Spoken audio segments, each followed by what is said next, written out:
Hello everyone. तो आज के इस वीडियो में हम करेंगे accounting procedures, rules of debit and credit. तो सबसे पहले अकाउंट क्या होता है। अकाउंट एक डिटेल्ड रिकॉर्ड है ट्रांजैक्शंस का, जो कि हम एक जगह पर रिकॉर्ड करते हैं और जितनी भी ट्रांजैक्शन एक पर्टिकुलर हेड से रिलेटेड होंगी वो उस पर्टिकुलर हेड के अंदर ही आएंगी। यानी कि जितनी भी ट्रांजैक्शन एक पर्टिकुलर हेड से रिलेटेड होंगी तो एक पर्टिकुलर हेड के अंदर ही आएंगी। जैसे कि फॉर एग्जांपल यहाँ पे कैश अकाउंट है, कैश अकाउंट में वो सारी ट्रांजैक्शन आएंगी जो कि कैश से रिलेटेड होंगी। और अकाउंट में सिर्फ ट्रांजैक्शन की अमाउंट ही नहीं रिकॉर्ड की जाती, बल्कि उसके इफेक्ट और डायरेक्शन को भी रिकॉर्ड किया जाता है।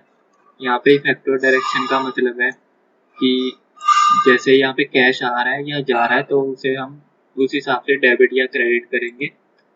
तो नेक्स्ट पॉइंट है बैलेंसिंग। बैलेंसिंग का मतलब होता है totalling the two sides of an account and striking a balance. दोनों साइड्स, अकाउंट की दोनों साइड्स के टोटल करना उसे हम कहते हैं बैलेंसिंग। और बैलेंसिंग के अंदर डेबिट बैलेंस होता है और क्रेडिट बैलेंस। डेबिट बैलेंस का मतलब होता है कि अगर डेबिट साइड क्रेडिट साइड से बड़ी है तो हम उसे कहेंगे डेबिट बैलेंस। और क्रेडिट बैलेंस का मतलब होता है क्रेडिट साइड अगर डेबिट साइड से बड़ी है तो हम उसे कहेंगे डेबिट क्रेडिट बैलेंस। तो यहाँ पे स्ट्राइकिंग का बैलेंस का मतलब है कि अब जैसे इस अकाउंट में डेबिट साइड क्रेडिट साइड से बड़ी है तो यहाँ पे हमने बैलेंस कैरी डाउन लिख दिया, तो इसका मतलब होता है स्ट्राइकिंग का बैलेंस। यानी कि हमें दोनों साइड्स को इक्वल करना है तो उसे हम कहेंगे स्ट्राइकिंग का बैलेंस। नेक्स्ट आता है rules of debit and credit. सब rules of debit and credit सबसे ज़्यादा इंपॉर्टेंट है और इन रूल्स को याद करके ही हम जर्नल एंट्रीज पोस्ट करेंगे। तो सबसे पहले ट्रेडिशनल क्लासिफिकेशन के अंदर इन्होंने अकाउंट को 3 पार्ट्स में डिवाइड किया है, पर्सनल अकाउंट, रियल अकाउंट और नॉमिनल अकाउंट। सबसे पहले पर्सनल अकाउंट। पर्सनल अकाउंट के अंदर 3 तरह के अकाउंट्स आते हैं। पर्सनल अकाउंट के अंदर 3 तरह के अकाउंट्स आते हैं।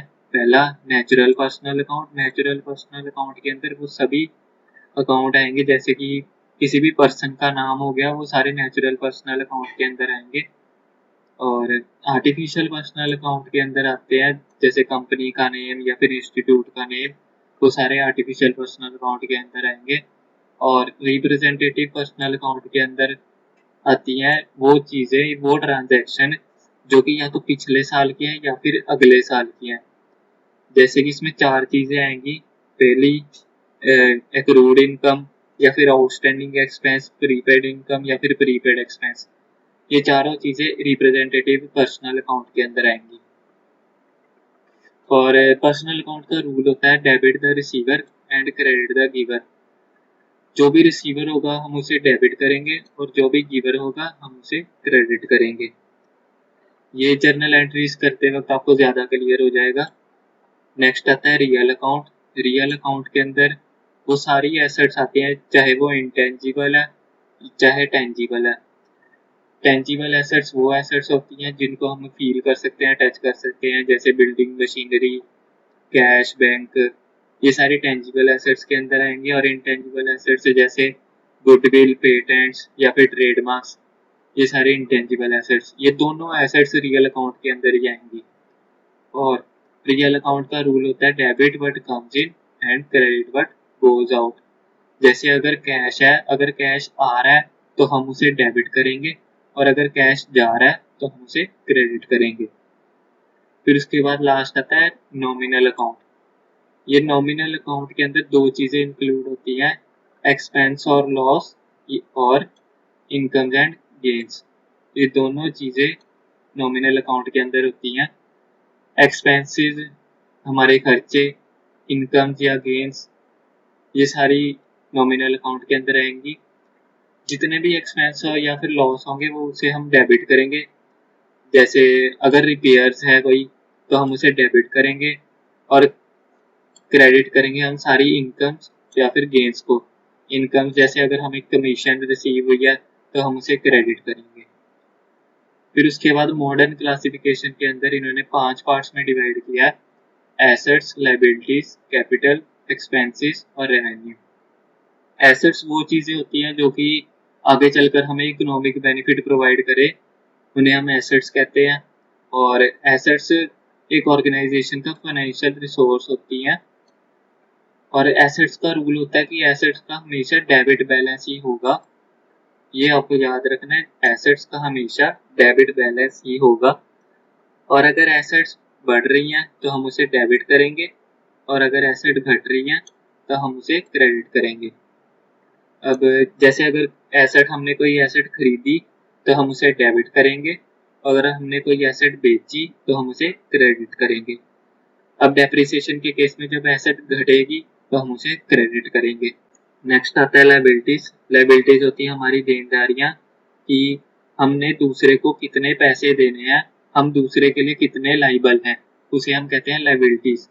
लायबिलिटीज का रूल होता है कि लायबिलिटीज का हमेशा क्रेडिट बैलेंस ही होता है, और अगर लायबिलिटीज बढ़ेंगी तो हम उसे क्रेडिट करेंगे, और अगर लायबिलिटीज घटेंगी तो हम उसे डेबिट करेंगे। फिर उसके बाद आता है कैपिटल।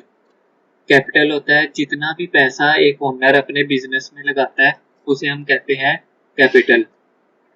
और कैपिटल का रूल होता है कि कैपिटल का भी हमेशा क्रेडिट बैलेंस ही होगा, और अगर कैपिटल बढ़ रही है तो हम उसे क्रेडिट करेंगे, और अगर कैपिटल घट रही है तो हम उसे डेबिट करेंगे।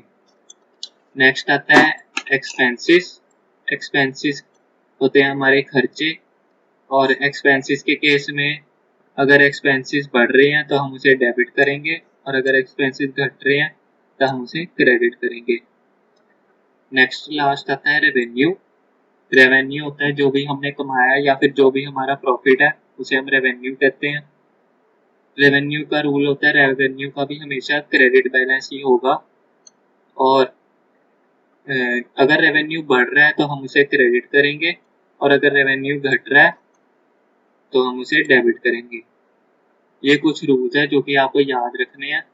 इन रूल्स को ध्यान में रखकर ही हम जर्नल एंट्रीज पोस्ट कर सकते हैं। तो आज की इस वीडियो के लिए इतना ही। Thank you.